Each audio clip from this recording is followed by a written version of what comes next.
Good morning. Your Holiness, the last 3 days have been a feast both for the mind and the brain. And as a scientist, I can say that even though it was just a brief glimpse, a very tiny glimpse of our rich traditions, I was just overwhelmed by the richness of the tradition and the knowledge that we need to, as yet, as scientists, explore and understand. Just to briefly recapitulate what we have done in the last 4 sessions, the meeting started out with laying down the traditions of Hindu and Buddhist philosophy as articulated by Swami Atmapriyananda and Jumpala, and it was followed by Ramprasad Chakravarti elucidating the challenges that we scientists face as we initiate this dialogue. In the second session, we unfolded the story of the wonderful collaboration that actually overcame some of the challenges that Ramprasad initially discussed by the presentations from Richie Davidson and Matthew Ricard. This was followed by the brief presentations by Swamiji and Ramprasad on the Advaita Vedanta traditions and the practices. And yesterday, of course, in the afternoon, we heard the Jain practice, the Preksha meditation, and the yoga practices, and some of the studies that have been done in India by Shirley Tellis, Nagendra ji, and of course, briefly, Dr. Gangadhar's work also on this yoga practices in the treatment of mental illnesses was presented by Richie Davidson, since Gangadhar could not be here. We now are assembled here today for the last session. In this session, Your Holiness, we will be reflecting, integrating, and discussing about the future directions that we need to take this meeting and this dialogue to. Personally, interacting with the scientists who have been here during this meeting, it was very evident that there is a tremendous interest from the scientific community into engage in these dialogues.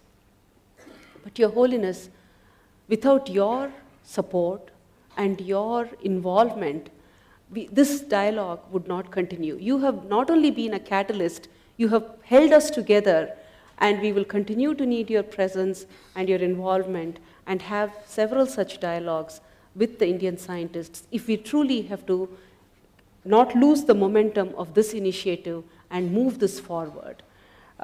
We have wasted enough time in the last few decades that we have not done this, but now that we have started, I seek your help in moving this forward.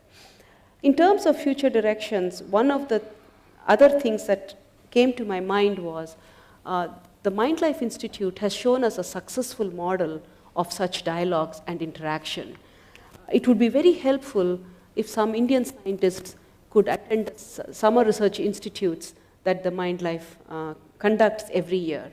I understand the financial constraints that such an endeavor would involve, but I'm hoping that we will be able to overcome this. I always feel that it is important to identify the goal, and once that goal is identified, the path to the goal,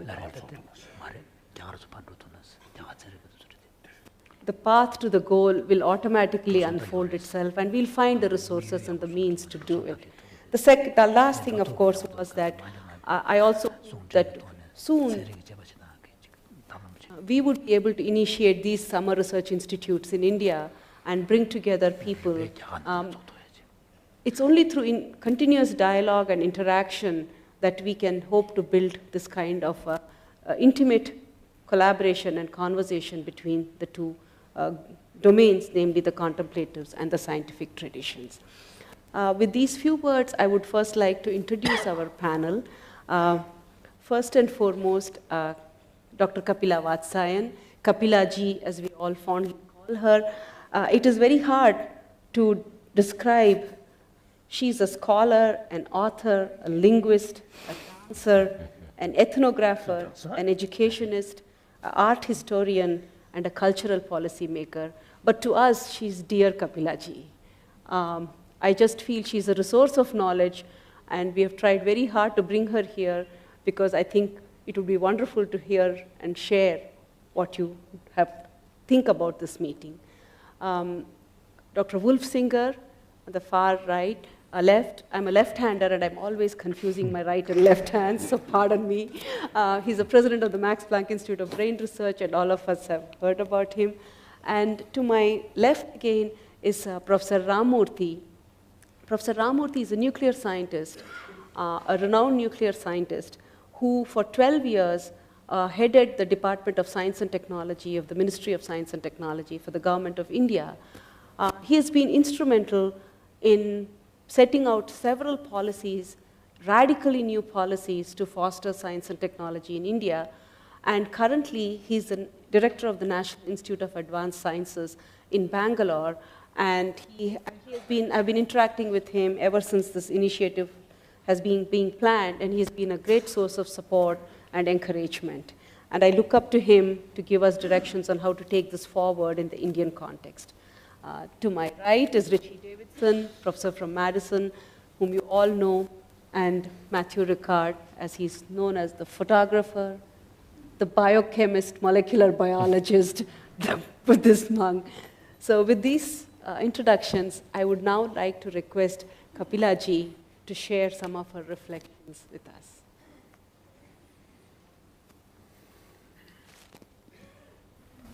Your Holiness, you have called me mother for many decades.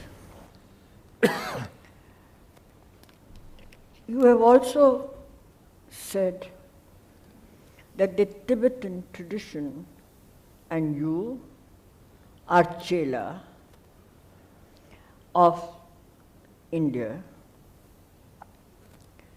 You have also said, both privately and publicly, that the chela has done much better than the guru.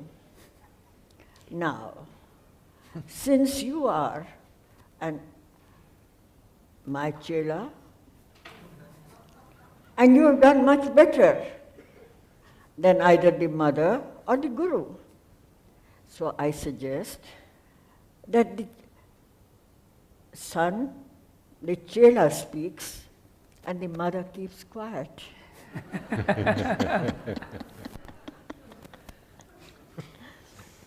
Which is, whether you call it an Indian or you call it a universal tradition, once, wherever knowledge has been transmitted, and experience has been transmitted and known, then that experience must come from one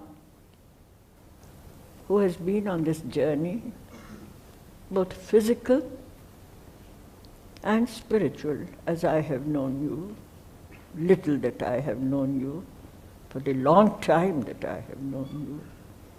And I think this audience would like to hear you rather than my squeaky voice. Your Holiness, before I request you to speak, I do wish to place before you not any kind of a summary which Vijay has already given you, but whether from this discussion or from discussions not in confined space of a country or a tradition, the questions which the human mind has asked is about the existential reality, both external and more internal. And at that level, I think that any discussion or dialogue between what the human mind has divided into disciplines, because this is the division of the human mind in terms of considering that these are distinct disciplines. So my first question to you, Your Holiness, is that what is that moment from that undivided moment or that holistic moment, a word that you have used so many times, that division takes place. My second question is that our discussions here have been at, as I see it, from my very little understanding and colossal ignorance, is that the discussions have moved on different planes. The discussions have moved on the plane of, first and foremost, what is this body? How do you... And that body which has a substance or an entity we called the brain, and that brain is responsible, or is it the igniter, or container, or articulator of something which civilizations and cultures have addressed themselves to in terms of A, experience, and B, articulation in language. And what is that process? And does science then address itself to that moment or that process where the brain is the receptacle of the mind? I think this is the basic. And discussions, both at the empirical level of science and at the philosophic level, have occupied humanity for centuries, ever since the human being. My second question to you is, judging from the kind of presentations that we had, and as I said, it moved on many levels, was a scientific, what we call science, and I have a definitional problem on the word science in the English language, coming as it does from its etymology, from the Latin and the Greek source, which means cutting, which means dissection. And all other words in the traditions that we are speaking about, where it does not speak of dissection, it speaks of a holistic and a total comprehension. And that therefore, my second question is that Your Holiness, this whole endeavor, wonderful as it is, then when it comes into this, it is a question of the division that we spoke about in philosophic systems. And therefore, we spent wonderful time and we learned so much from different philosophic systems. And I want to make a distinction here between philosophic systems and religious entities. And I think that we got a little this way, that way, as I say, as a dancer, between institutional religion and philosophic systems. And this came up repeatedly about religious denominations. And I think that that distinction has to be kept quite clear, because the institutions of religion, whether in the West or the East or something, have a different complexion, and I think that our discussions have to stay clear. And therefore, my last question, before I request the very final, is when you speak about the secular ethics, which you have done so much, Secularism, again, the English word secular has many problems. It is culturally framed. It is historically framed. It is not a fundamental category at all.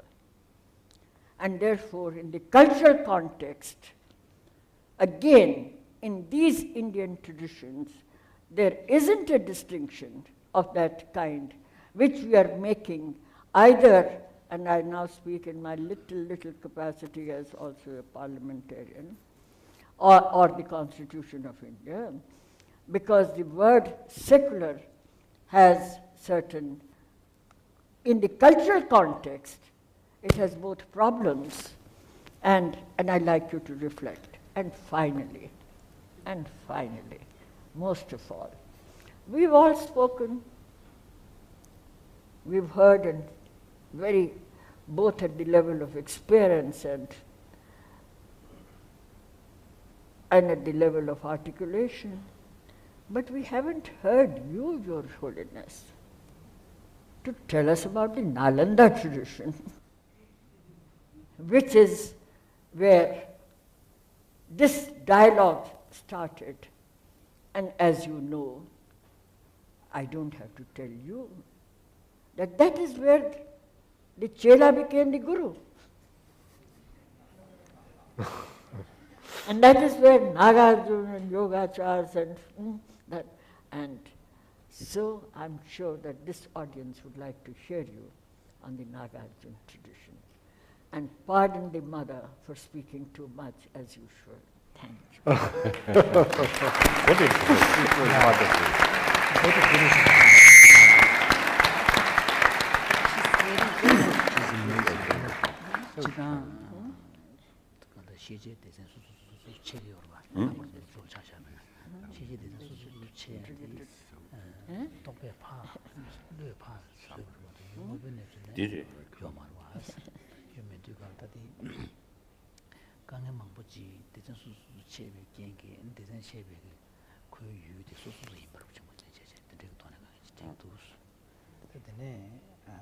I'm sorry, in order to understand it well. Fully, no.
Secular ethics kanange orwas tati nega chimresha zene secular se de chikdi inji chikdi nyong sa shu jores ko rishun da thurop da mambuji dan dewa de jing sa jaga na lo ya jaga bena tading le de peju che yor de yine da na nyong ro yores kuran ko odal ya de to le ko kong she ka yor sa kan shu yin sa tamade ka da nalanda ko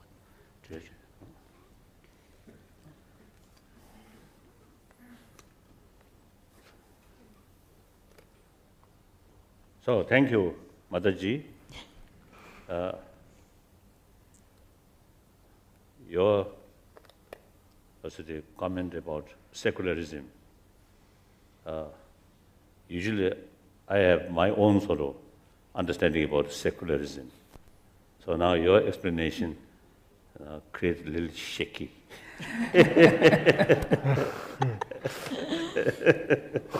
So I really see now my understanding about secularism just seems only half or something very rough. I don't know.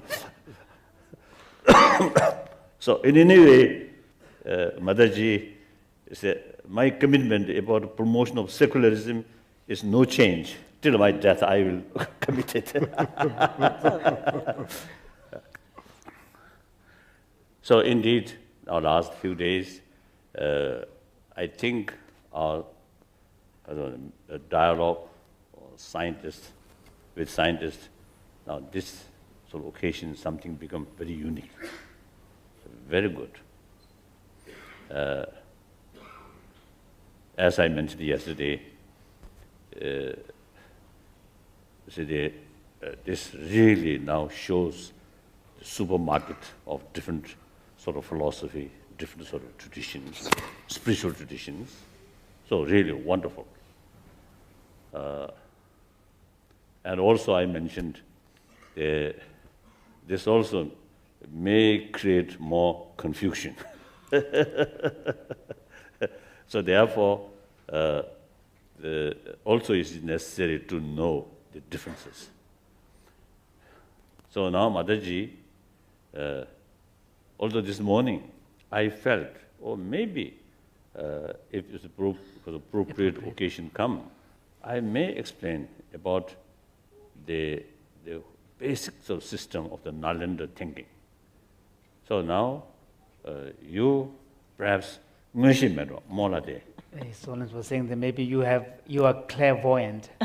I thought of this.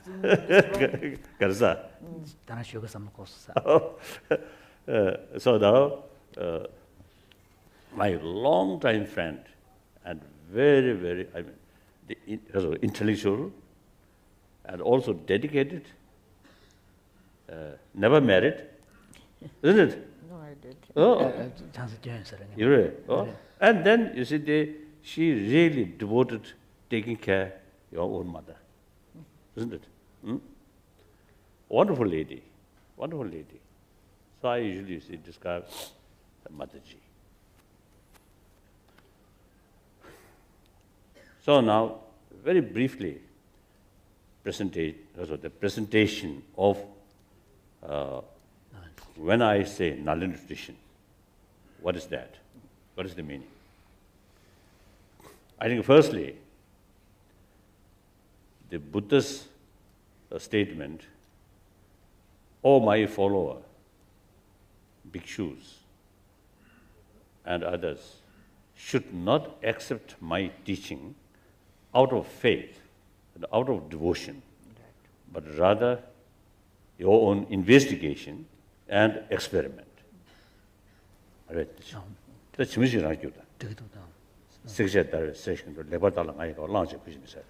So I think this translation may be better. In fact, the citation runs as follows. Just as a goldsmith examines the quality of the gold through a process of cutting, burning, and so on, in the same manner, bhikshus, they should examine my words, subject them to critical examination and also personal experiment, and on that basis, accept their validity. So that gives his follower liberty to examine even his own word, his own teaching. That's why So therefore, the tradition evolved in Nalanda tradition, the hermeneutic approach of interpreting among the statements those that are provisional and those that are definitive. And also, I think one of the key sort of concept in Buddhism is and also the need to avoid misconceptions leading to nihilism, in the form of nihilism, or in the form of absolutism. nihilism No. nihilism is the core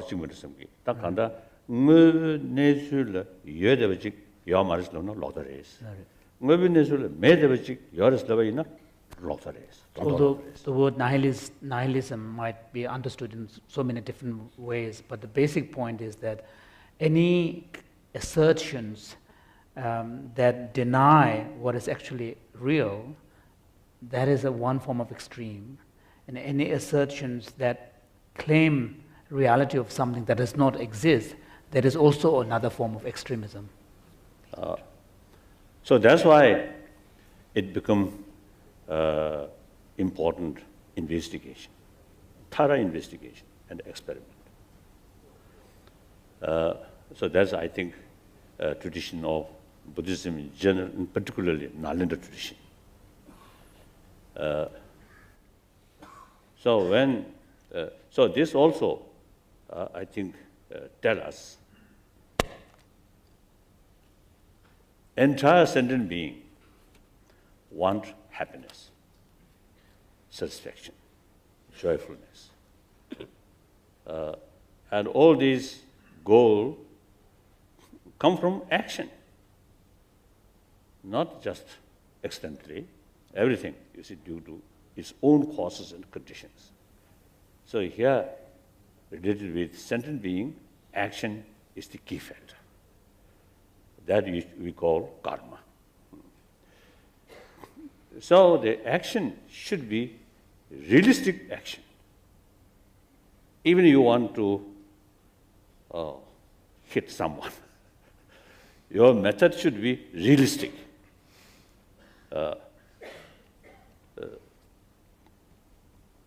So through realistic approach, you get what you want. Unrealistic method fail, bring satisfactory result. I think one recent sort of example, both Saddam Hussein's sort of policy and of course I have great admiration or love former sort of President the Bush. As a human being, very wonderful person. But you see, his approach, I think the motivation is good to eliminate dictatorship and bring democracy, freedom. But method, unrealistic method. Both sides, I think unrealistic method. So failed. So even you see making one, also the delicious tea, the approach must be realistic. Just your wishful thinking will not bring taste feel because of tea. You need certain amount of water and some other tea leaf and sugar, milk, everything should be realistic. So every sort of thing, even if it's walking, must be realistic. Otherwise you may fail. So everything should be realistic. Now, including the transformation of our mind also must be realistic. So therefore, again, you see, investigation come important. And then on top of that, we must utilize, in order to know the reality, all different angles. Through one dimension, through one angle, we cannot get the full awareness about the reality. So we must look the reality through all sort of angles and all sort of dimensions. So holistic approach is important. That's why the concept of interdependency is come. Reality, everything interdependent. So in order to get more, the realistic approach, realistic look, we need more sort of wider perspective. So that is come the Buddhist idea of Paticca interdependence. Paticca interdependency. So then, since realistic approach is important in any field, including Dharma practice, so the importance of logic comes.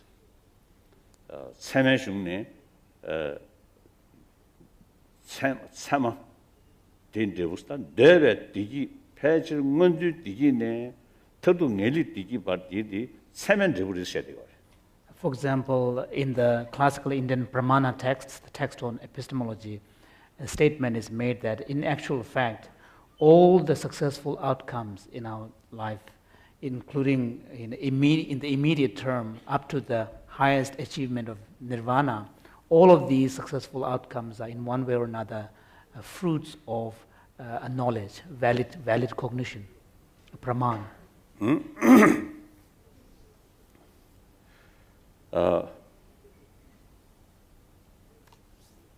So now, in Nalanda sort of institution, one well-known sort of very really smart-minded sort of leader or professor of Nalanda, Nagarjuna, my favorite guru.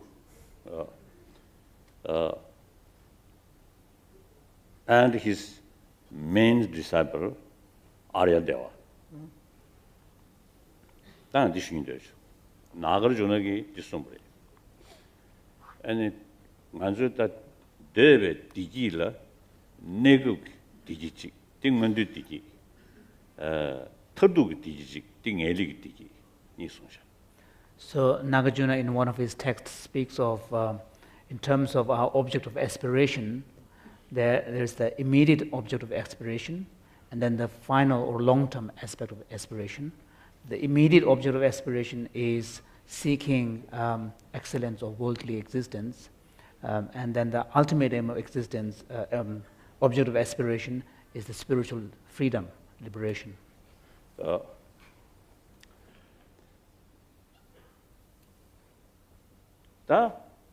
디 룹탑 디소년디 아리안 대회 순환 멤버 당분도 바로 다는다고 그렇지. 탐을다시 군다고 디지털이 개발이 송샤베 디르샤. So now, given that these are our objects of aspiration, one is the happiness in the kind of immediate term, the other one is the ultimate happiness of moksha or liberation, then we find in Aryadeva's text writing quite a succinct presentation of the method of how to go about achieving these two aims or goals. And there he talks about how on the initial stage, the individual must refrain from all destructive actions, non-virtuous actions. Secondly, on the second stage, the individual must restrain from grasping onto the notion of strong self. And then, and then finally, in the final stage, the individual must let go of grasping onto any forms of distorted views. So now first level, 먼저 디기를 치명원도당 센딩 먼저 디기 니 배치 치초그래. So now with relation to the first aim, which is the immediate term, happiness, there, within the classical Indian tradition, we can speak of, again, two levels. One is the immediate happiness in this life, and the second one is the happiness in the future life. Now here, the importance of secular ethics, no matter whether believer or non-believer, so long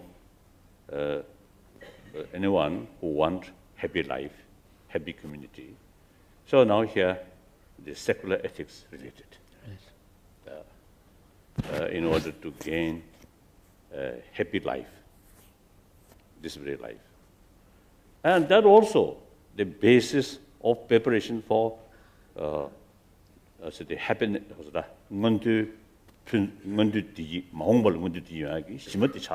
So in also, establishing happiness in this life also becomes the basis for having a better life in future as well. secular ethic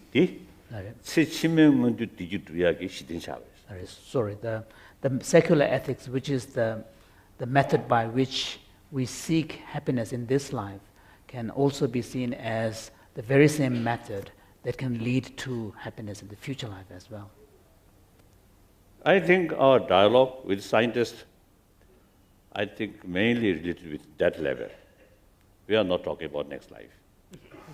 But you see, once we develop meaningful life, and not only happy day by day, but also, you see, that creates positive ground for a good next life. Even you see the concept of, you see, heaven, this life's conduct, positive conduct with principle of moral ethics is the basis because of the method to reach heaven, isn't it? So that's why all religious tradition is talking loving kindness, forgiveness, tolerance, self-discipline, all these things see happen. So that's one level. 랑거시베 되나라 택보 먹고 송되기도 와 택보 먹고 송되면 난기 안 되디 셈이 택보서 차죠. So, for example, in Lanka Avatara Sutra, which is a descent to Lanka Sutra, there is a reference to many vehicles, spiritual vehicles. And so one vehicle that is referred to is the vehicle of the humans. And so the secular ethics can be seen as being constituted by that. Now about the happiness or joyful life in future. Again, main thing is the restraint harming other. That's the main thing. As the non-religious study. As we pointed out in Aryadeva's text, yeah. I mean, the non-virtues act like 10 non-virtues, obviously. That also is the common, all religion. Even you see, according to law, also you see these are considered because of the wrong thing. Killing, whether believer or non-believer, must restrain killing. Then stealing. If we commit that, you see, we have to go to jail. Then sexual misconduct or abuse, rapes like this. Also, you see, even the ordinary law is because of the wrong thing. Then telling lie. Divisive speech, 직접, harsh words, 맞게, a kind of frivolous, senseless gossip. and also you see, I think main 맞게 the 차단권을 나오지 폐지 더더지었다. So the senseless gossip that is being referred to here is the one that is motivated by strong forms of attachment and aversion and hostility. So these, if you use common sense, these are wrong. So not religious sort of practice. It's common sense. These are harmful to oneself, to the family, to the sort of society, like that. Then napsim lokta. Then covetousness, harmful intention, wrong views. Wrong view now according one's own sort of view, religious sort of view. Yes, you can say, you can have, the lokta. So here, wrong view, how you define something to be wrong view may differ according to one's own philosophical standpoints.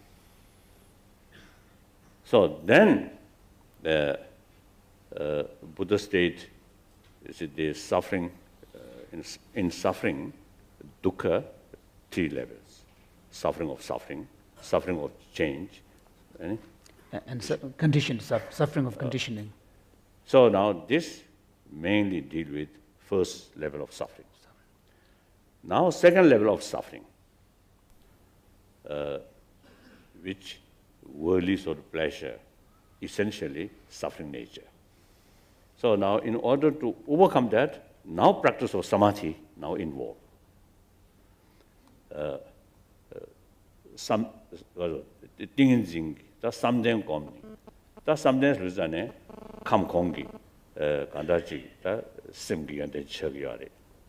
그래서 디기 되베 니미때, 아니 감공기, 단 되베 분소지들이 미심지기, 단 유에 동엘이야, 그걸로 이중에 타네, 다 감공기, 다 삼대 시베인지, 소 땅용, 다 전투년이 띵인지 공명기야래. 대단들의 시락 나바지 항도 공명기야래. 다 디기 상배해봤어요. So 교회 동에 보도 써야다. 동네 동에다 아장장한테 교회 동네 리신문주 원고네. So we find in the classical Indian tradition practices that are aimed at cultivating states of samadhi or dhyana, which are heightened states of concentration, and these are states referred to as mental states, transcending the realm of desire. So they are form and formless realms, and these kind of states are achieved on the basis of really cultivating a sense of disillusionment from the sensory world of desire, everyday experience of desire and pleasure, and then moving beyond the spectrum of pain and pleasure, particularly pleasure kind of domination, and moving even to the state of kind of a neutrality. And these are referred to as form and formless states, which transcend even the dimension of kind of sensations and feeling. That's Shilasundri. So, and part of that process involves application of a combination of both single-pointed The method. method. Oh. Method involves single-pointed triangle abiding on the one hand, and also more analytic, comparative kind of perspectives and insight approach on the other. A Sanskrit word we call samadhi and vipassana. Vipassana. This is also common to all Indian tradition. So yesterday, you see, we already used to discuss these things. And now, the So then we spoke about the ultimate aim of the aspirant is the moksha, the liberation. 랑니 소소탈 세하게 랑니다 가서 그게 동행이 주세베 땐도 대회 내고지라 탈바체 다 랑니 주고 뭐임바 심지어 타예바 다 동행에 탈외 내고지 단두녀에 딘데기 다 탈바샤 이르잖아요 니lik 탐지점에 고바. So with this state of moksha, liberation is really understood as a state of mind where the individual, through the process of the practice, have attained a total freedom from all the afflictions and also the roots of the afflictions, and including the suffering, which is the fruits of the afflictions. And so that is moksha and liberation. But when that liberation is sought in the context of a universal liberation, a liberation for all beings, and that highest level of liberation is referred to as the full awakening. Or Buddhahood. Or Buddhahood. 당연히 니셔인데 당연히 당고도 줘야 돼. 바로 다는다고 그러셔야 돼. So within these two levels of liberation, one is the individual, the other one is the more universal. The restraining from grasping onto self is seen as the key path for attaining the individual liberation. 다들 다음에 따와서 나보상이 좀더 지용을 송돼야 되다. 다 하고 우매슝을 송돼야 되다. 다음에 따와 되대요. So here there's a very important role for the Buddhist understanding of the teachings on no self, anatma, in general, and particularly the way in which anatman, no self teaching, is understood according to the Madhyamaka tradition. 다 다 진행이 응원도 주야 돼 nel리 주야 니가 로디 땡진 레벨 중에 따와지 터네 용되도.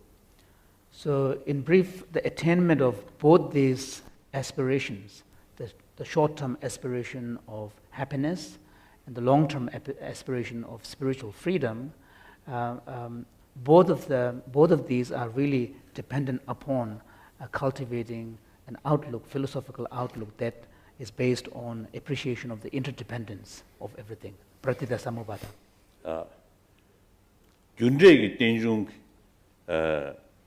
따야타네 렌데랑도래. So, for example, it is on the basis of understanding and incorporating the view of dependent origination in terms of cause and effect relations, then the deeper understanding of the law of karma comes, which then helps one restrain from negative actions and lead an ethical life. I mean, logically, any sort of negative thing which we do not want, that also come due to its own causes, conditions. So since we do not want that result, so we must avoid the causes, conditions of that. Between causes and the condition, cause are main sort of the cause. Factor. So if you restrain, create cause, then even conditions there, it may not create the negative result. So positive also is as well. So now our work actually on a secular sort of basis, the scientific sort of research now showing more compassionate mind, more calm mind, immense benefit to one's own health, and also you see the immense benefit to the kasoda, more kasoda, peaceful society. All these disturbances ultimately come from mind, come from emotion. So dealing with emotion is the ultimate sort of method to reduce these unhappy events. It cannot eliminate these unhealthy things by force. Former Soviet Union, I think, utilized as a maximum way, and also the peoples of China and also North Korea, I think, use the right method, but full of corruptions. So self-discipline. Self-discipline comes only once you see the result or benefit. If I restrain harming sort of the action, I get benefit. If I do harming sort of action, ultimately I will suffer. Out of understanding that, then self-discipline comes. So everybody, see, selfish. But I usually call selfish should be wise selfish rather than foolish selfish. Due to lack of the fact, lack of sort of understanding of the fact, and we all carry unrealistic method. Through that is the selfish, blind selfish, foolish selfish. Knowing the reality and the long-term interest, then sometimes it need a little sacrifice for immediate sort of interest in order to gain long-term permanent happiness. So then second level, in order to remove the self-grasping sort of the wrong view. Now here you see we have some differences. My spiritual brother, non-Buddhist, now the question of view of self, sort of independent, even though it's a small self or big self, still that big self there. So the individual small self completely dissolved in the big self. The big self still there. So it might develop attachment towards that big soul, big self. So we must see, develop the selfless on all levels.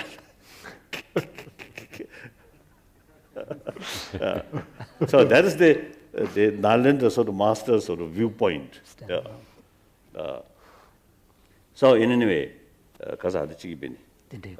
now, Tindegita, the Zimba, the Saya, the wrong view, the Saya, the right view, Karislavna, Jundeg Tinjung says, you ever interested?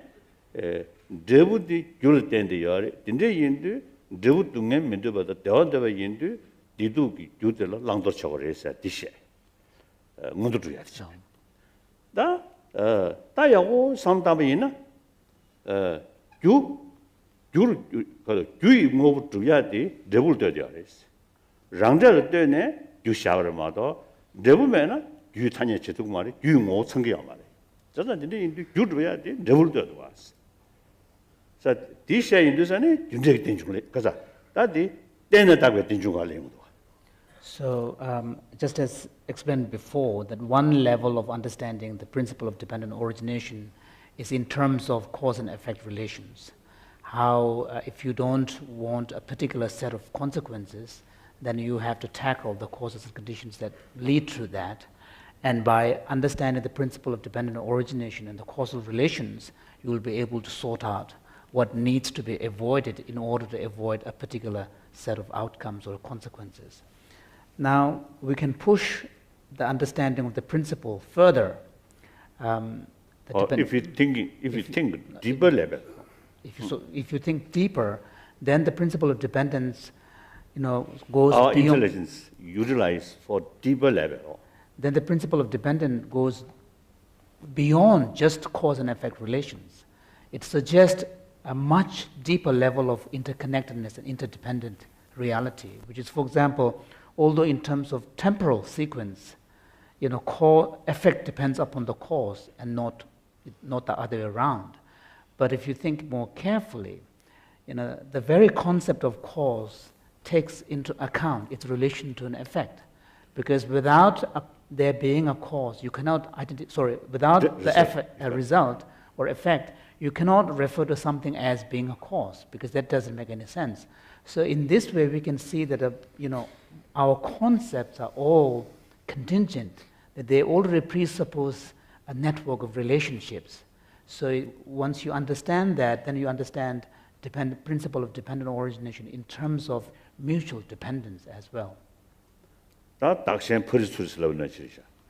for example,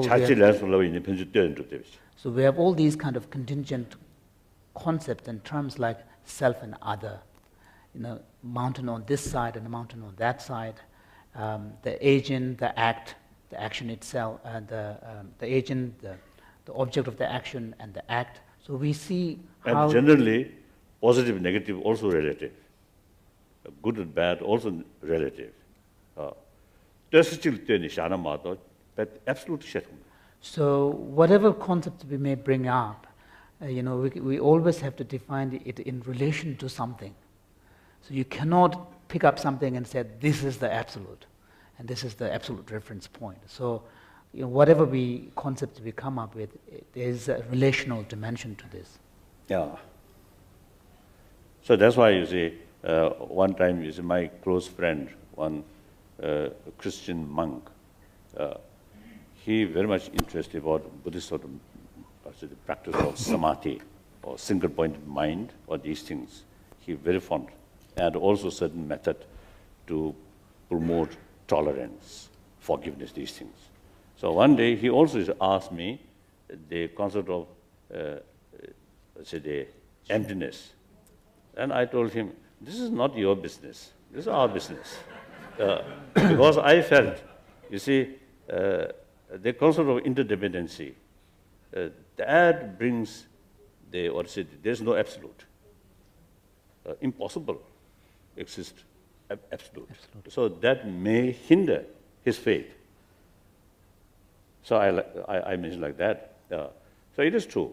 Now, such level, the different sort of traditions, there are differences.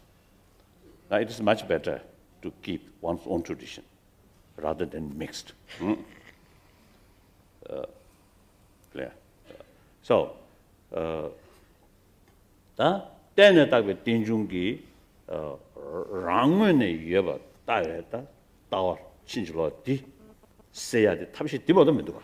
So in fact, it is only this level of understanding of dependent origination or interdependence and relational nature of things that will help us deal with the grasping at some notion of objective intrinsic existence out there. 다지 타바도야체. So this is in the 타바도야체. so this is in the context of Nagarjuna's teaching, the primary method for attaining individual liberation. 다 샹든도 다 타바도야스긴디 샹든 샤이민두산에 샹든 제발라 샹 캄도 메바 지머치신 십 다가는 신기 캄도 메바도 참바지기 애니 추주 된 시에서 거 된제 인도 시시시발로 바도 집에 집어디 개진 쪼래서. So now, in relation to seeking the universal liberation for the benefit of all beings, since that altruistic motive is the main driving force, therefore it requires on the part of the person to have much greater understanding of the needs and the context and so on of helping other sentient beings. So therefore, in addition to the afflictions, one also needs to overcome all the subtle imprints and dispositions of obscurations that the mind may possess. 자, 다들 인도 다 디세야게 당에 되게 들려서 다도 좀 되게 샹왕도 예 티시도 두지기 동에서 찾아래. 다 동에 숨버지. 두지기 동에를 다 줘야리야. 바도 다는 더블시야게 뜻이 뒤탄에 다 넣어야지다. 대영화리야 러스문냐면 띵징을 넣었다. 대영화로 추중을 넣어 러스문냐면 돈에 용과. 근데 계속 부진 거 잘랐어. So sorry. So in relation to the kind of dealing with the grasping itself, it is as explained. You need very powerful wisdom which understand absence of independent existence. Now, in order to gain sort of very sound experiences, you need single-pointed mind, the mindful mind. That is samadhi. In order to practice that, you need tenshigdo. So you need a very strong faculty of mindfulness and meta-awareness. The initial sort of Practice. Way of practice or increasing these is self-discipline. That's what And this is where morality comes into the picture, or ethical discipline. So up to here, the Sanskrit tradition as well as the Pali tradition is almost exactly same. And your presentation, mainly, see, Four Noble Truths, on that part. Now, Tamatashi Kundoba said, Tamatashi Kundoba said, that Nalendra Rangata tradition journey, that Shavi, not the Shendu. The Tamatashi Kundoba said, Yuji Rangshi, Chishim Bishaba, Sankim Chowa. Yujing Tengi, Namdo Yoji Didi, that Sisabji, that Dilla in Tantric. So, going back to Aryadeva's 4 lines, he says, in the end, one must let go of grasping to all views. So here, His Holiness was saying that as he would understand, that it is at that stage, it's not enough simply to have the correct understanding of the view of Anatman, but in fact, one must also have a deeper understanding of the very nature of mind itself, the subjective experience. And here, the teachings of Vajrayana becomes relevant.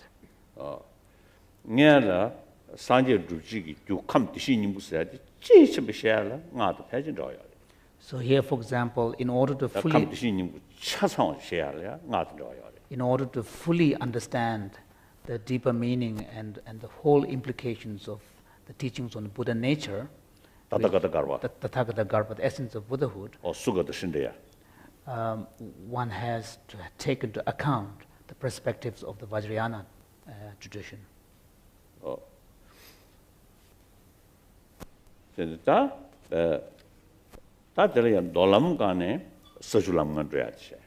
So if we present the path purely in terms of non-Vajrayana tradition, then one speaks of the 5 paths and the 10 levels.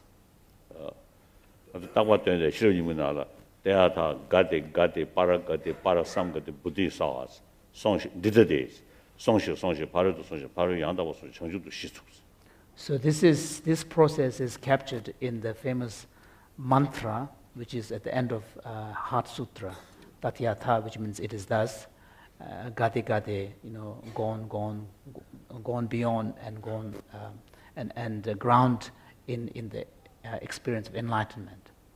So they're Lamma chapter. So these are correlated to the 5 stages of the path.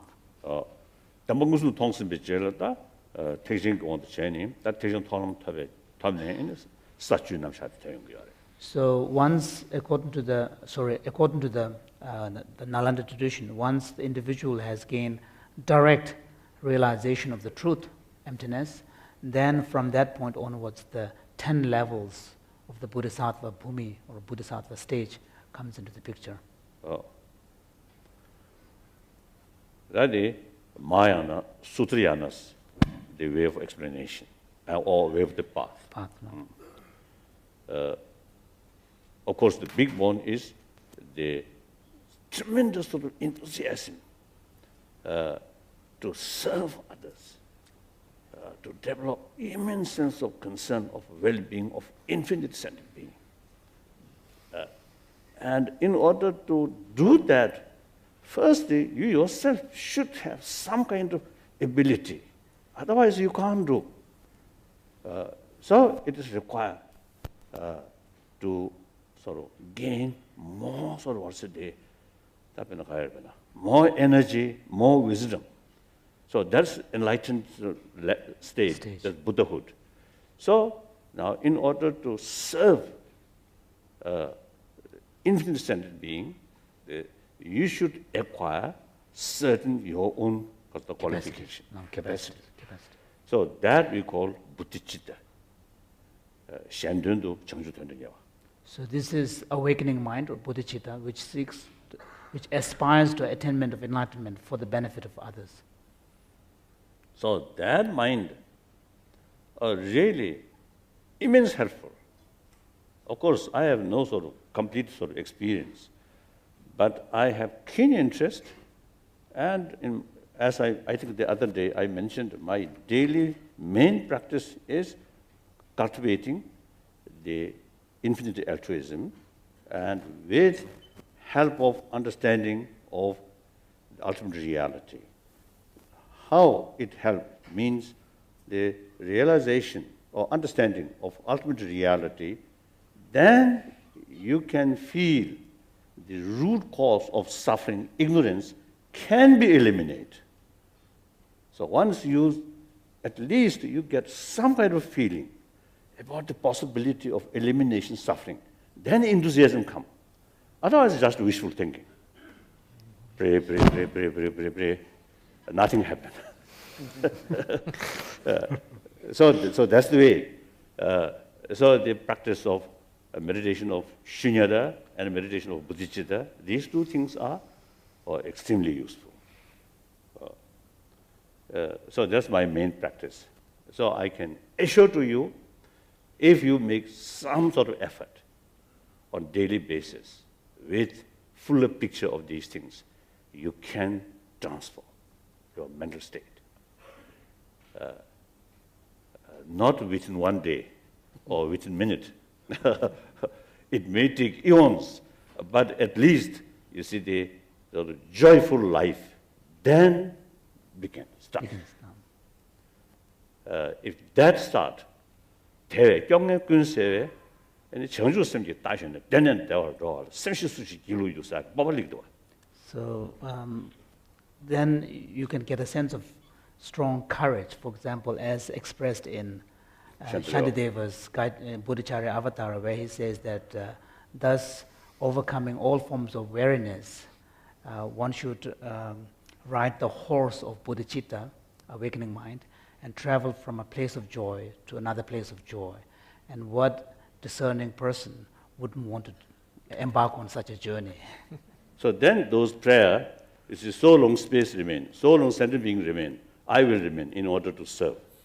This is not empty word, but some kind of enthusiasm, voluntarily. That really brings inner strength. And also, of course, I never say I have these sort of spiritual sort of realization. No, never say. I never say. I never use it pretend I'm a holy person or some great practitioner. No, no, no, never. But at least I have some. I think my experience a little above zero. So even that, very, very helpful. When I feel a little bit tired, but when I feel some useful, some meaningful day, then the tiredness immediately is gone. Very, very helpful, very helpful. So I think much better become billionaire, then become billionaire. Billionaire, much worry. I think much stress, isn't it? This kind of the experience. The mental thinking, slight experience come, really makes you different. Wonderful. So please don't concentrate wholly on money. Think about our inner value. Very important. Now, so 다디 가서래 대기를 대하기 지세만데 로이 그게 다 가서 그 유전 기땡네 다 지금 남도 여지 지금 과야 탑시지 여러 있나 다 탑시 쳐봐야지 다 달라 나란 니진이 쳐야나라 세주기 내급직도 밀음기 내급직도 니주기 내급직도 되게 갖다 된 것은 시가 차라요 때문에. So earlier I explained that it's not simply adequate to have a kind of an understanding of the ultimate nature of reality about the objective world, but also it is important to have a deeper understanding of one's own subjective experience, and particularly understand how thoughts arise in us, and how and find a way in which these conceptual thought processes can be calmed down, and explore are there methods by which we can bring about the cessation of these kind of conceptual thought processes. So here, the explanation on how the consciousness during the waking state and the dream state and the deep sleep states differ. And what this suggests is that the fact that we have different states of consciousness in our existence indicates there is a levels of subtlety in our experience of consciousness. I think everybody have this sort of experience. In dream, it's just some sort of experience, anger, or sort of what's the compassion. Then after you wake up, still some sort of impact. Mm-hmm.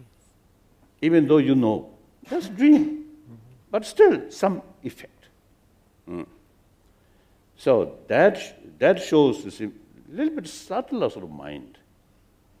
The impact on our whole view, quite strong.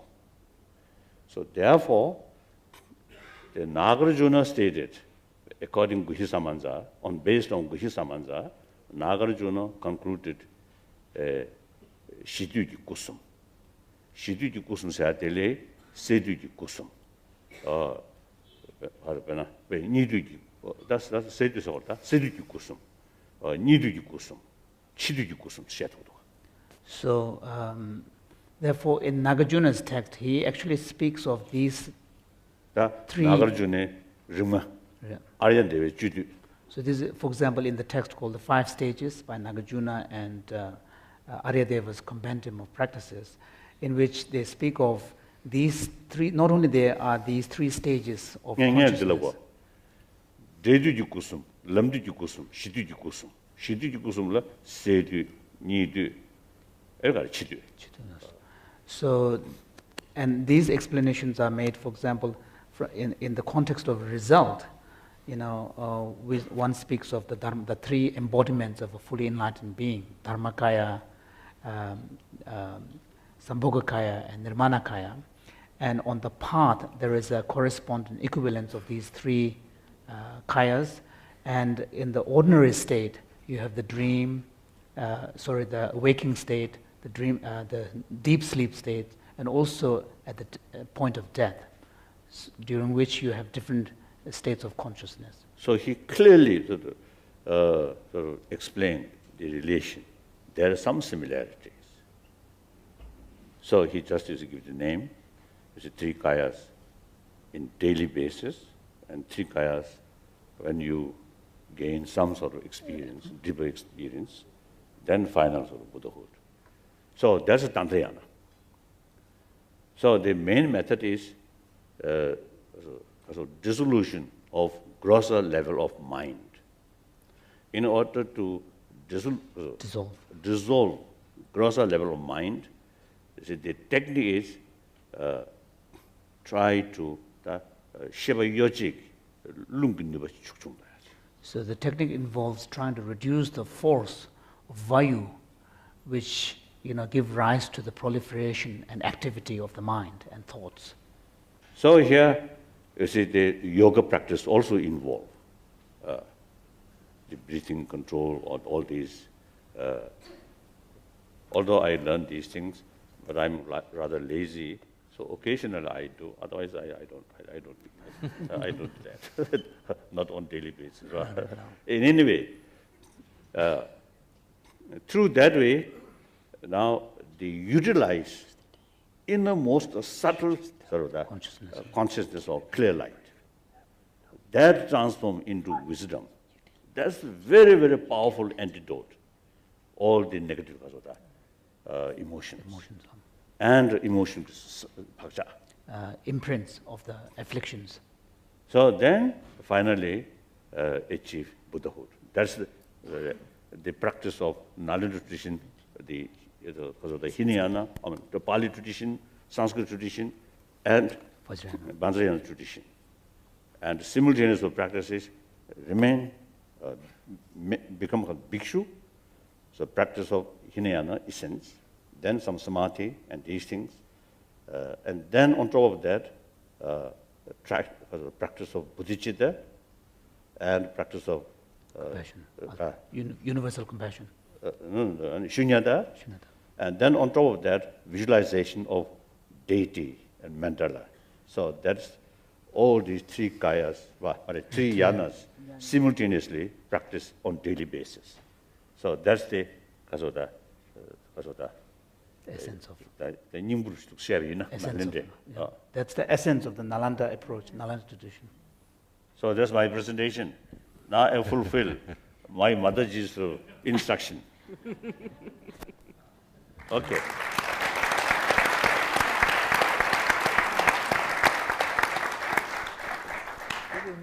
I'm really sorry that much time consumed. Thank you.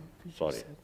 No, thank you, Your Holiness. Yes, it was indeed very enlightening for us, I think. And I'll now request Dr. Wolfsinger to give his remarks. Your Holiness, I will be very, very short. I think there is very little to be added after this profound analysis. I think we have returned to the roots here in India of one of the great systems that try to understand the world. But it is not the only one. There are other ones, there are other belief systems, there are other techniques. And as you said, in order to recognize reality as it really is, you have to look at different perspectives.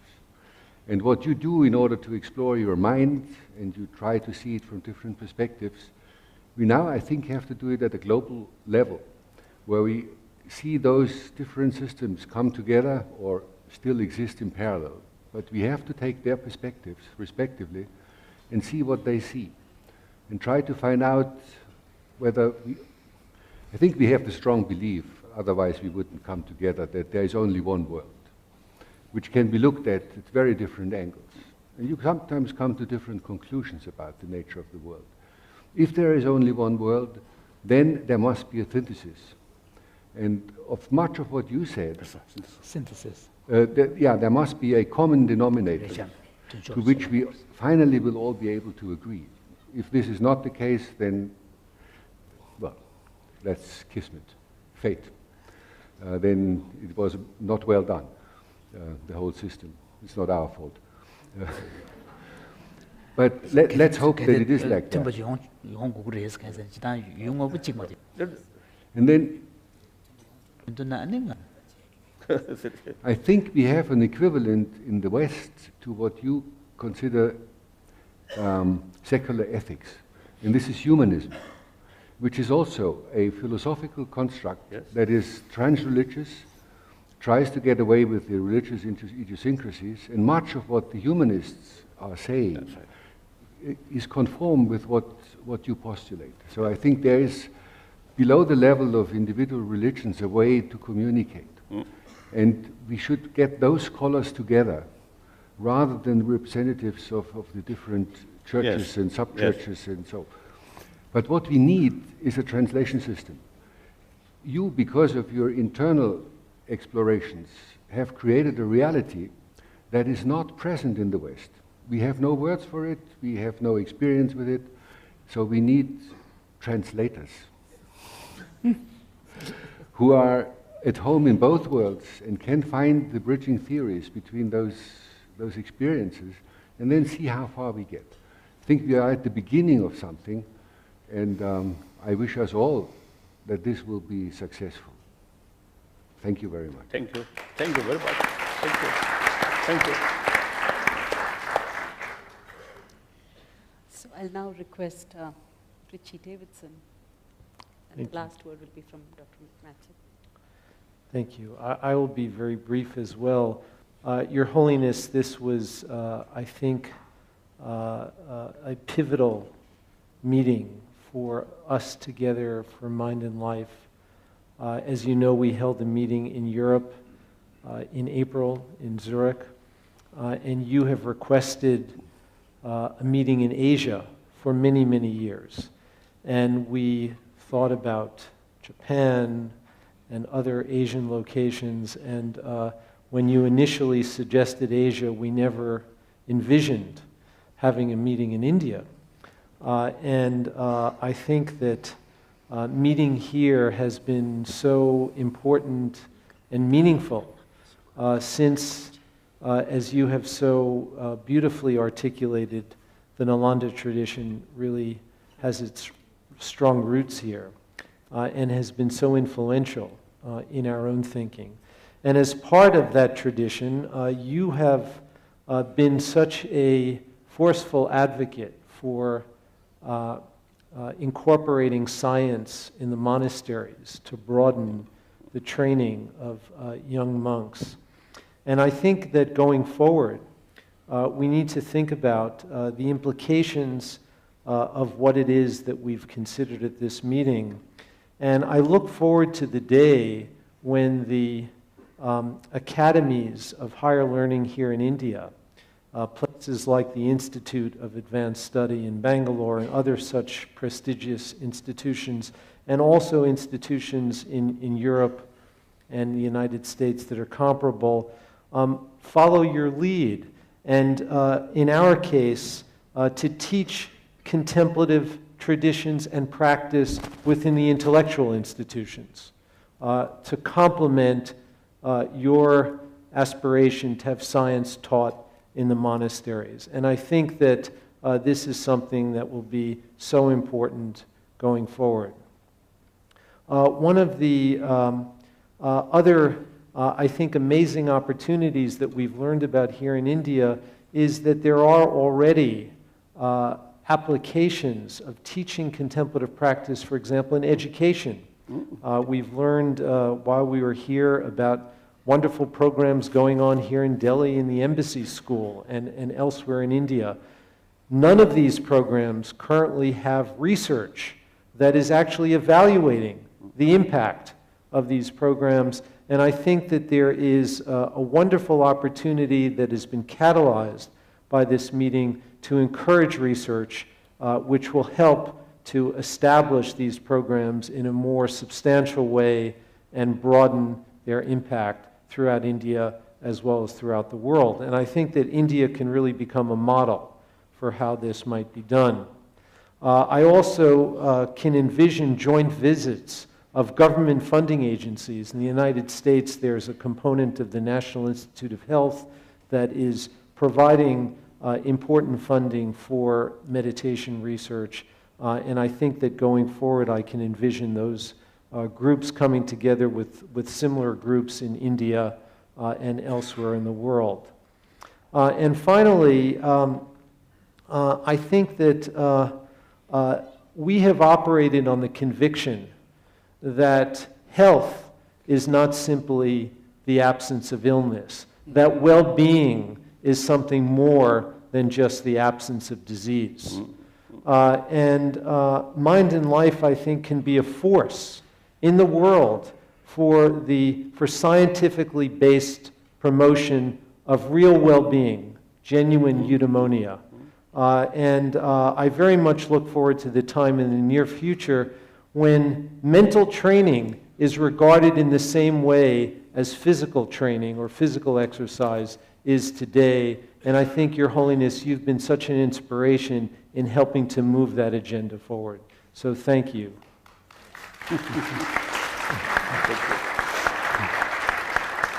Thank you, Richie, for articulating it so beautifully. I'll now request Matthew. Yes, also myself now spend 40 years in the Indian subcontinent, more than in my country and what I will ever spend in my country. So I also feel like an Indian Shela. And just two small points that I take from a few days together. And about the secular ethics, if some people feel uncomfortable, sometimes we speak of universal values, but universal is a little bit also a sort of vague. So Your Holiness often speak of fundamental levels of humanity. So fundamental ethics is about what? You often say, fundamentally, I'm a human being. Then, in my case, I'm born in France. Then I became a Buddhist monk in the Tibetan tradition. All those are superimposed level, but fundamentally, I'm a human being. So fundamental ethics about the value that pertains to all human beings, and even, I would say even more, to all sentient beings, because if we have to speak about ethics, we cannot ignore the well-being and the suffering of other species as well. So it's really this aspect of fundamental ethics can be commonly shared without any idea what secular means as opposed to religion. It's about fundamental value of what all sentient beings are aspiring to. Now, the second small remark is about science. People say science goes well with spirituality or not, are they antagonists? So it's all about what we mean by science. And Your Holiness, you have said that the Buddha said that we should examine his teachings and we should examine reality like examining gold by rubbing, melting, beating the gold to see if the gold is pure. So that's really the purpose of science, open, pragmatic, investigating mind. So the only thing that could differentiate is the domains of investigation. So it is true that natural science have mostly looked to the outside world, but they also have to look at the very fabric of reality with physics and quantum physics. Now psychology is also looking at the inner workings of the mind. So it is true that the classic Indian tradition have put an extraordinary emphasis on understanding reality from the subjective perspective, from the phenomenological perspective, both what it means of reality in terms of how sentient beings perceive reality according to the way their consciousness is, and to understand the ultimate nature of mind. But the rigorousness, the honesty, the logic, the reasoning that goes behind that investigation is definitely can be scientific in the sense of a rigorous pursuit of truth. So it's of course not goes well with blind faith, with presupposition, and so forth. But a more deeper definition of science, there's no such conflict. And I think in that sense, we can keep that in mind, that we are all empirically looking for a reality and a better understanding of which will help us not only to expand our knowledge, as you mentioned, but also to contribute to society on our personal path to flourish and possibly and hopefully some point to achieve enlightenment.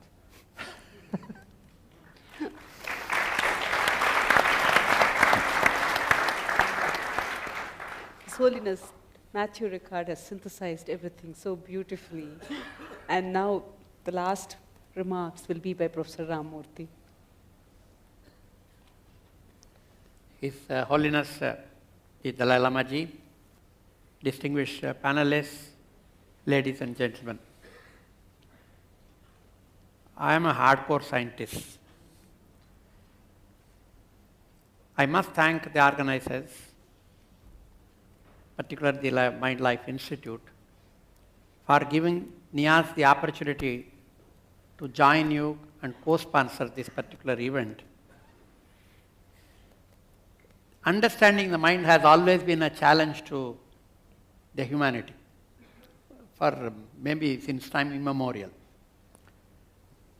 In the past, the traditional scholars have been looking inwards. That's the only way of investigating the mind and understanding. Knowledge generation is always coupled with inward looking. Modern science has been looking from outside. This is the one which has differentiated the modern science and the traditional science.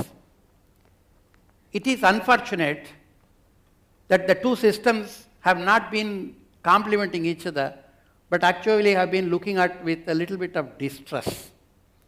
And there are reasons for this kind of distress. Of course, lack of understanding of the holistic manner, and more importantly, the way in which modern science had developed.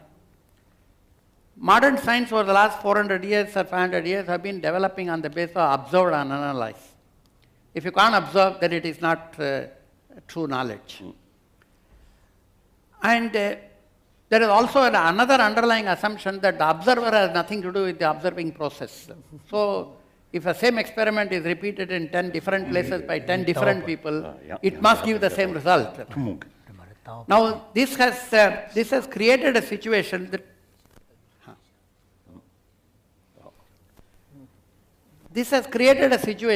that anybody who doesn't follow this is not necessarily doing the right thing. And that's one of the reasons for the distress.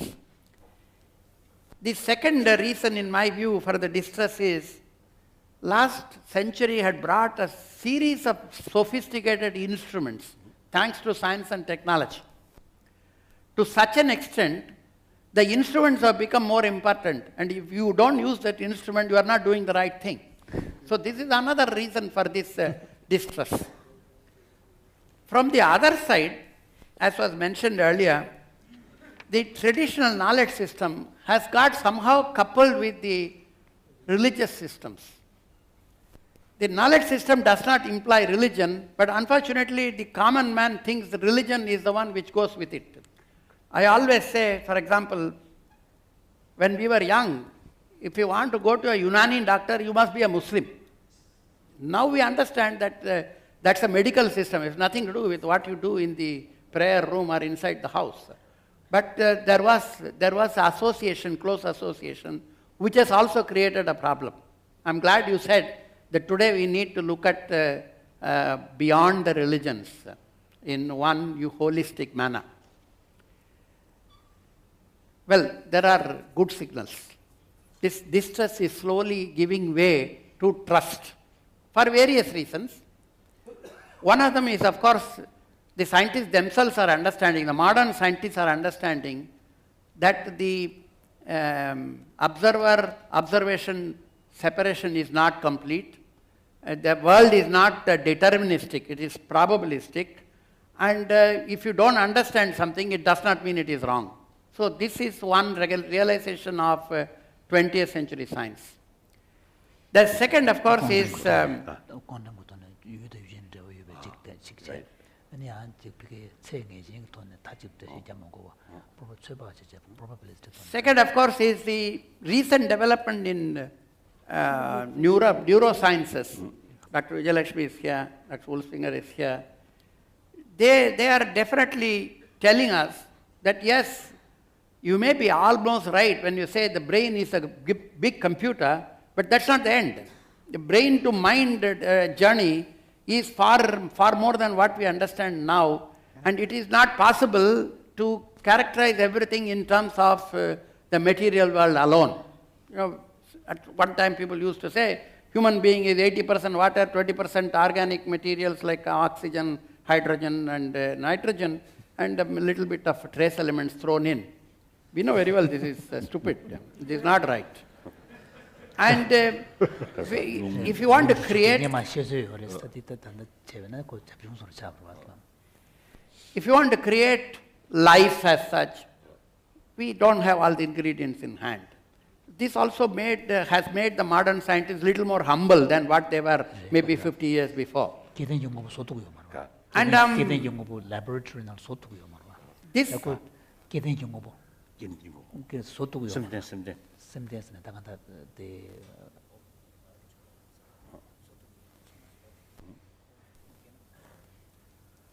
now this trust which is being built over the last few decades, I'm glad events of the type which is taking place now is trying to mobilize the two communities together and build on the trust so that each benefits from the other's developments. In particular, I am definitely of the view that while we need to disentangle the functional religious dogmas from the fundamental knowledge about the human beings, it's also important that the developments which are taking place in the modern science in terms of instruments and methodologies, it should be made available to the community of the knowledge seekers at the fundamental level. I have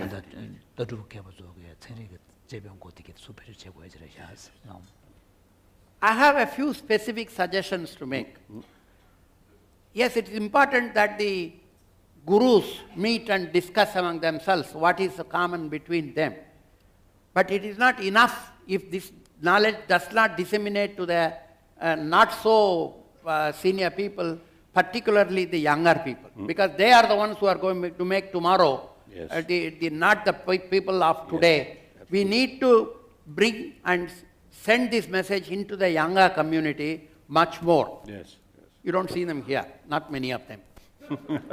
So my first requirement, I believe, is that meetings of this kind have to take place on a regular basis in different locations, in different institutions, and the message should spread around that don't look at it in isolation, but look at it in a holistic manner. Dr. Vijayalakshmi was mentioning this, that we need to build the events of this type much more than what is happening today. Well, any event of this kind costs money. So if somebody has to go to some place and give a lecture, they will say, where is the resource? I remember in Department of Science and Technology, we used to have a theoretical physics seminar circuit. Some money is kept aside. If anybody has something to say, and if anybody is interested in listening to him, then scheme allows him to go there and make. Only one condition, you will not go to one place and come back. You will go to 5 places and come. 5 lectures you must give. I think we must build a seminar circuit like this in mind and life area, where people like Vijayalakshmi can go and talk. She is listened to with respect and sometimes a little bit of fear. But I think she should have an opportunity to go and interact with the youngsters, and youngsters should have an opportunity to call her and say what's happening and why is it happening this way. The second aspect is,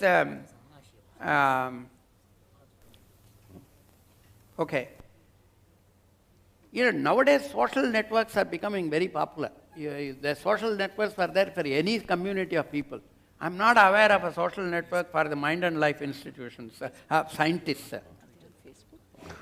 Yes. Make use of modern technology to build that network when you are not close by. You are thousands of miles away, but you are still together in your mind. I think we must make use of the modern technology to build this and enlarge this network. Of course, if you want to do research in this area, it again costs money. And generally, when you go to a funding agency, particularly if it is in the government, because I have been with the government for 40 years, first question is, what are the deliverables? What do you deliver?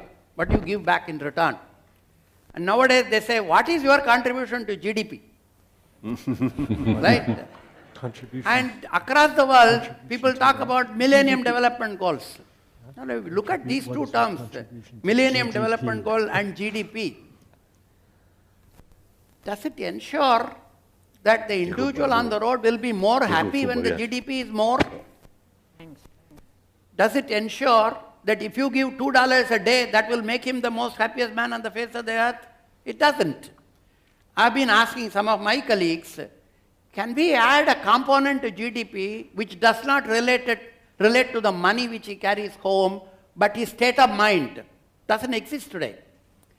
Is it enough to give $2 a day to make a man happy in Africa? No, something more needs to be done. And what is that more, and how do I quantify? Does not exist. So effectively, these questions are not being asked, and there are no answers. Now, government system depends on these numbers.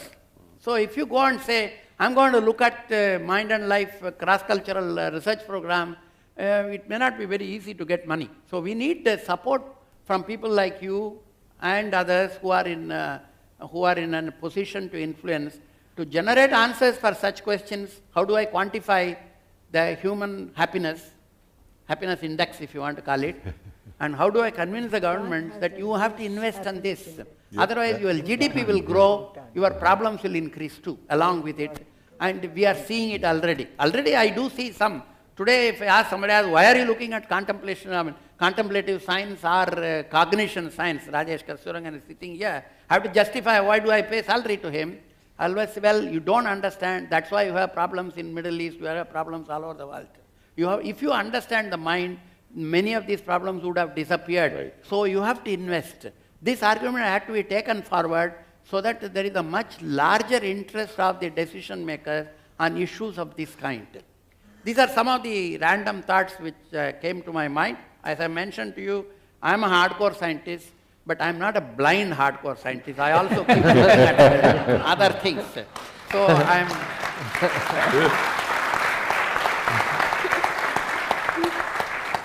I once again thank the Mind Life Institute for giving us an opportunity to be with you in this journey, and I assure you that we will continue to be with you in this journey. Thank you very much. Thank you. Thank you very much. Thank you. shunglia roram shube shungla roram shube kale ya an roram tikanda chebe gengi tumje thya chejorwa ade chele GDP ma de medikala the chele jibne bech kutus. Thank you, Professor Ramamurthy. I would now request His Holiness to just give some final remarks.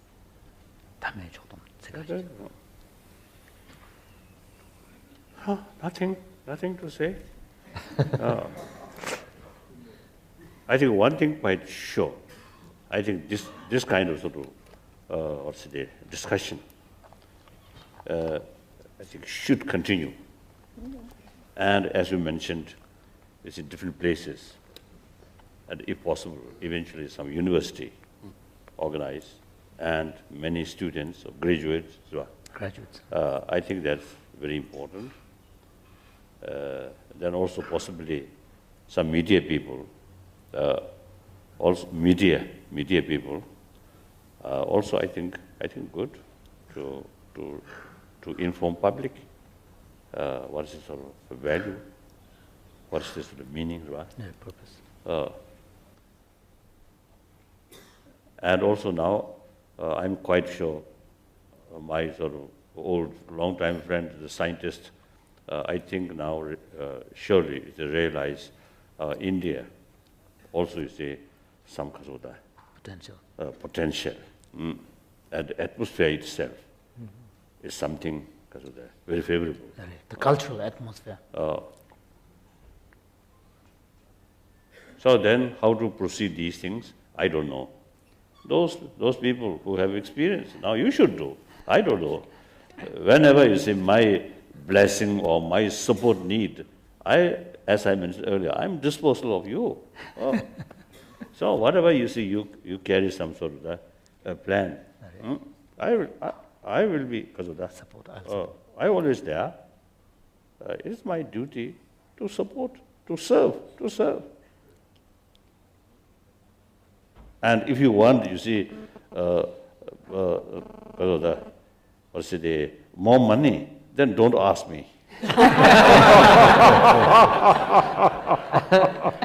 Of course, you see, few millions Indian rupee that I can provide you.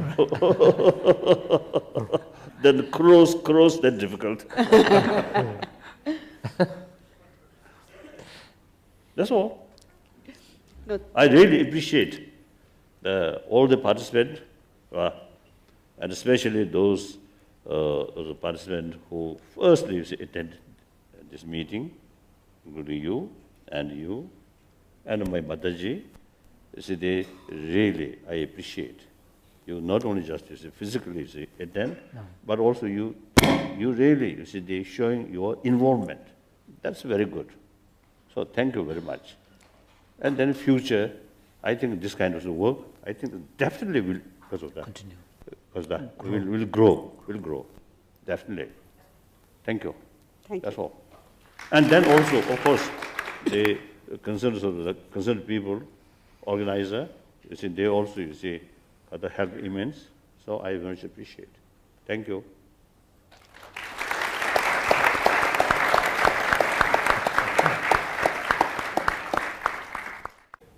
Then either the mother or the guru.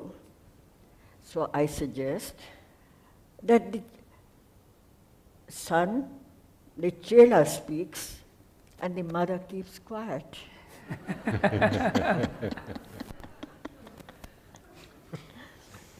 Which is, whether you call it an Indian or you call it a universal tradition, once, wherever knowledge has been transmitted, and experience has been transmitted and known, then that experience must come from one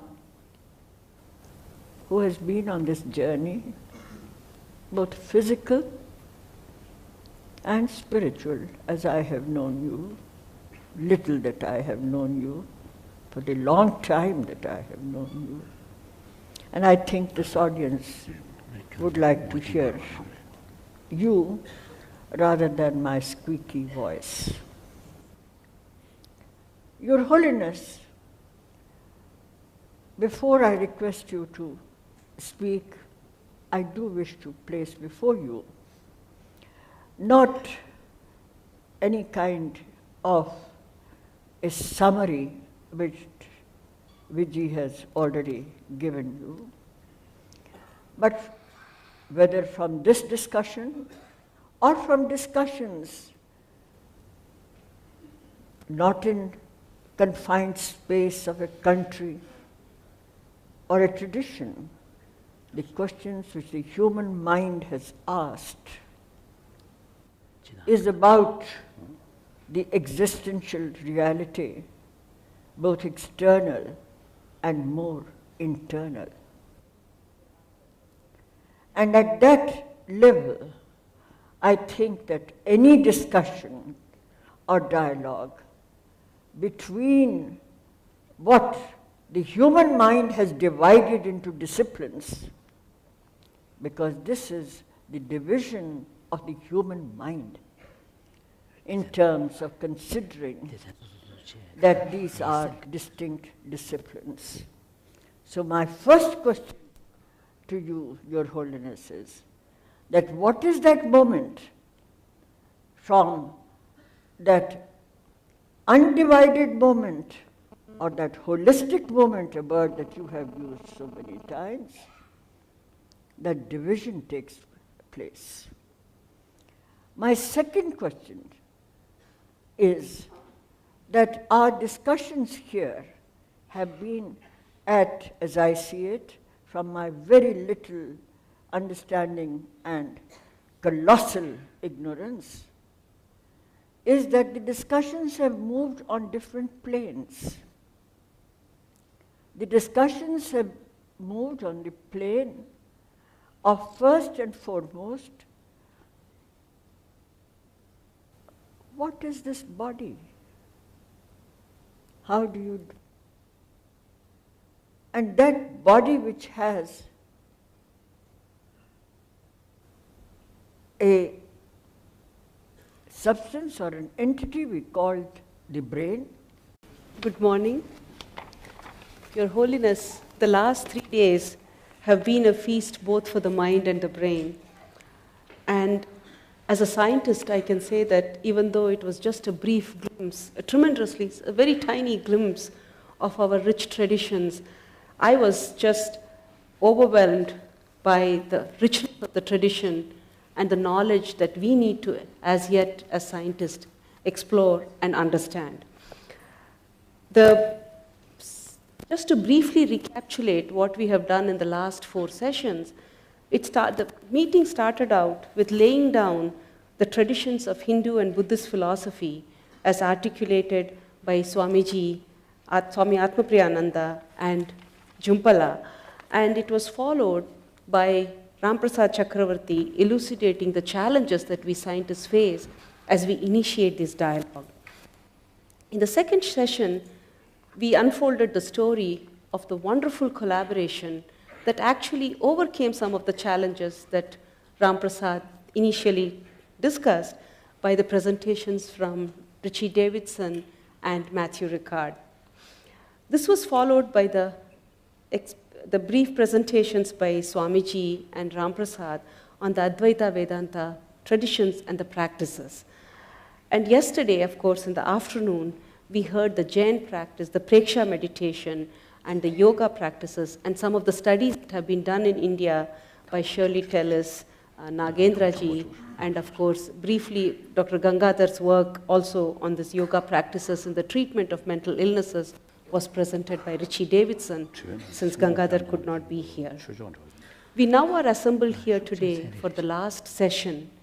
In this session, Your Holiness, we will be reflecting, integrating, and discussing about the future directions that we need to take this meeting and this dialogue to. Personally, interacting with the scientists who have been here during this meeting, it was very evident that there is a tremendous interest from the scientific community into engage in these dialogues. But Your Holiness, without your support and your involvement, this dialogue would not continue. You have not only been a catalyst, you have held us together, and we will continue to need your presence and your involvement and have several such dialogues with the Indian scientists if we truly have to not lose the momentum of this initiative and move this forward. We have wasted enough time in the last few decades that we have not done this, but now that we have started, I seek your help in moving this forward. In terms of future directions, one of the other things that came to my mind was the Mind Life Institute has shown us a successful model of such dialogues and interaction. It would be very helpful if some Indian scientists could attend summer research institutes that the Mind Life conducts every year. I understand the financial constraints that such an endeavor would involve, but I'm hoping that we will be able to overcome this. I always feel that it is important to identify the goal, and once that goal is identified, the path to the goal.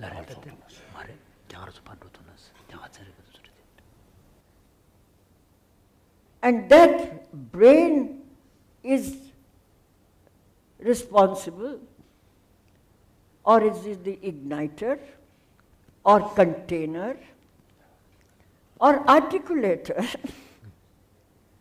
of something which civilizations and cultures have addressed themselves to in terms of A, experience, and B, articulation in language. And what is that process?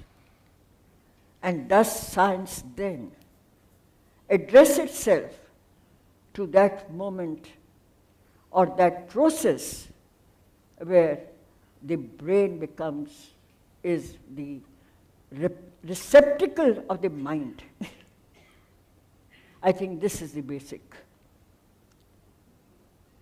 And discussions, both at the empirical level of science and at the philosophic level, have occupied humanity for centuries, ever since the human being.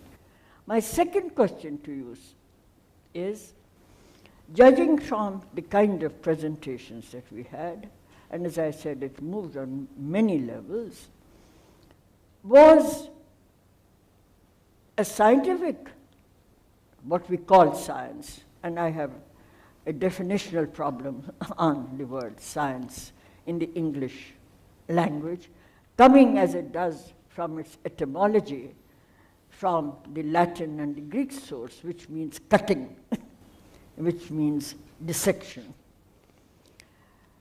And all other words in the traditions that we are speaking about, where it does not speak of dissection, it speaks of a holistic and a total comprehension. And that therefore, my second question is that Your Holiness, this whole endeavor, wonderful as it is, then when it comes into this, it is a question of the division that we spoke about in philosophic systems. And therefore, we spent wonderful time and we learned so much from different philosophic systems. And I want to make a distinction here between philosophic systems and religious entities. And I think that we got a little this way, that way, as I say, as a dancer, between institutional religion and philosophic systems. And this came up repeatedly about religious denominations. And I think that that distinction has to be kept quite clear, because the institutions of religion, whether in the West or the East or something, have a different complexion, and I think that the path to the goal will automatically unfold itself, and we'll find the resources and the means to do it. The last thing, of course, was that I also hope that soon we would be able to initiate these summer research institutes in India and bring together people. It's only through continuous dialogue and interaction that we can hope to build this kind of intimate collaboration and conversation between the two domains, namely the contemplatives and the scientific traditions. With these few words, I would first like to introduce our panel. First and foremost, Dr. Kapila Vatsyayan, Kapila ji, as we all fondly call her. It is very hard to describe. She's a scholar, an author, a linguist, a dancer, an ethnographer, an educationist, an art historian, and a cultural policy maker. But to us, she's dear Kapila ji. I just feel she's a resource of knowledge, and we have tried very hard to bring her here because I think it would be wonderful to hear and share what you think about this meeting. Dr. Wolfsinger, on the far right, left. I'm a left-hander, and I'm always confusing my right and left hands, so pardon me. He's the president of the Max Planck Institute of Brain Research, and all of us have heard about him. And to my left again is Professor Ramurthy. Professor Ramurthy is a nuclear scientist, a renowned nuclear scientist, who for 12 years headed the Department of Science and Technology of the Ministry of Science and Technology for the Government of India. He has been instrumental in setting out several policies, radically new policies to foster science and technology in India. And currently, he's the director of the National Institute of Advanced Sciences in Bangalore. And I've been interacting with him ever since this initiative has been being planned, and he's been a great source of support and encouragement. And I look up to him to give us directions on how to take this forward in the Indian context. To my right is Richie Davidson, professor from Madison, whom you all know, and Matthew Ricard, as he's known as the photographer, the biochemist, molecular biologist, the Buddhist monk. So with these introductions, I would now like to request Kapila ji to share some of her reflections with us.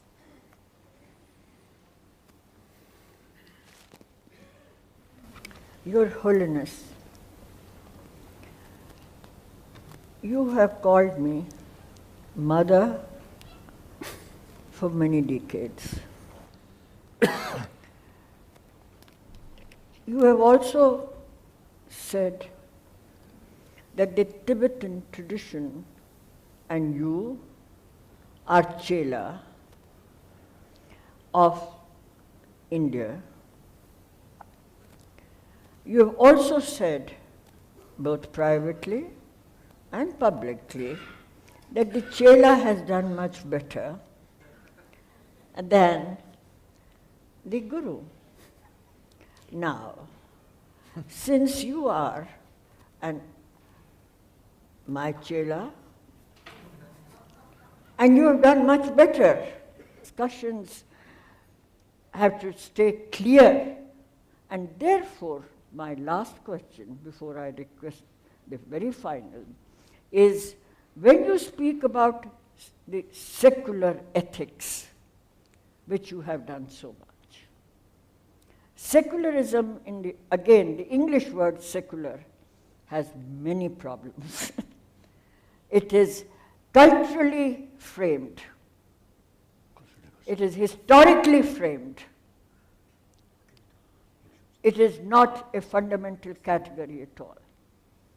And therefore, in the cultural context, again, in these Indian traditions, there isn't a distinction of that kind, which we are making either, and I now speak in my little capacity as also a parliamentarian, or the Constitution of India, because the word secular has certain, in the cultural context, it has both problems, and I'd like you to reflect. And finally, most of all, we've all spoken, we've heard, and very, both at the level of experience and at the level of articulation, but we haven't heard you, Your Holiness, to tell us about the Nalanda tradition, which is where this dialogue started. And as you know, I don't have to tell you that that is where the chela became the guru. And that is where Nagarjuna and Yogachars and that. And so I'm sure that this audience would like to hear you on the Nagarjuna tradition. And pardon the mother for speaking too much as usual. Thank you. What is it?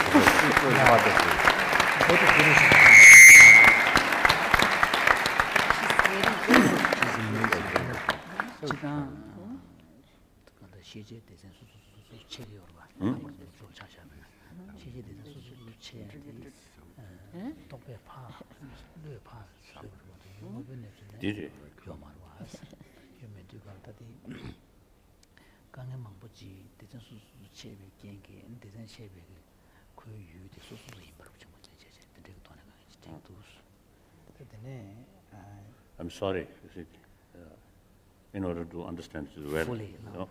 That neighbor there, much negative rushing, much of a negative. The in the condition of the Chekuinas, Chiche. The neighbor the Kazakanita Teomamus, the Titan to Kundan and Yaman at the Mirabone, Jebachia, Gilia, the Luda Semke, there is nothing such as a labor fishing horse. The liberty you must do charging Yankee. She couldn't lever a young Cheba charge, take your children to get 다 숨부터 들으셔. 대단 제외 돈에 내 샤주가 다단디 대선 수수 시부 카가 체제 탄 벤주